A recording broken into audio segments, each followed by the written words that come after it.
গাইবান্ধা সদর উপজেলার ৬ নম্বর রামচন্দ্রপুর ইউনিয়নের চেয়ারম্যান মোসাব্বির হোসেনের বিরুদ্ধে দুই যুবদল নেতাকে মারধর, চাঁদাবাজি এবং বিভিন্ন অনিয়ম দুর্নীতির অভিযোগে অপসারণ চেয়ে মানববন্ধন করেছে এলাকাবাসী।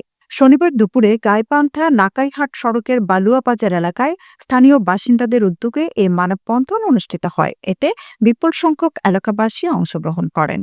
মানববন্ধনে বক্তারা অভিযোগ করেন, চেয়ারম্যান মোসাব্বির হোসেন তার প্রভাব খাটিয়ে সকল ধরনের অপকর্ম চালিয়ে যাচ্ছেন।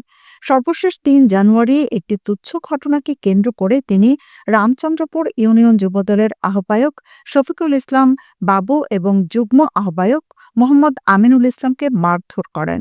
এ ঘটনায় শফিকুল ইসলাম বাবু বাদী হয়ে গাইবান্ধা সদর থানায় চেয়ারম্যান মোসাব্বিরের বিরুদ্ধে একটি অভিযোগ দায়ের করেছেন।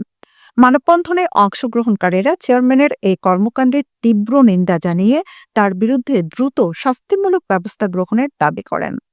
বক্তারা আরও বলেন, চেয়ারম্যান মোসাব্বির বালুয়া বাজারের চাঞ্চল্যকর রোকন হত্যা মামলার অন্যতম আসামি। এই চেয়ারম্যান বিভিন্ন অপরাধের সঙ্গে জড়িত থাকার পরও এলাকার প্রভাব বিস্তার করে আসছেন। তার এসব কার্যকলাপের কারণে ইউনিয়নের সাধারণ মানুষ চরম ভোগান্তির শিকার। মানববন্ধনে উপস্থিত এলাকাবাসী চেয়ারম্যানের অপসারণ এবং তার বিরুদ্ধে আইনানুগ ব্যবস্থা গ্রহণের দাবি জানান। তারা জানান, যদি যথাযথ ব্যবস্থা নেওয়া না হয় তবে বৃহত্তর আন্দোলনে যাওয়ার হুঁশিয়ারি দেন।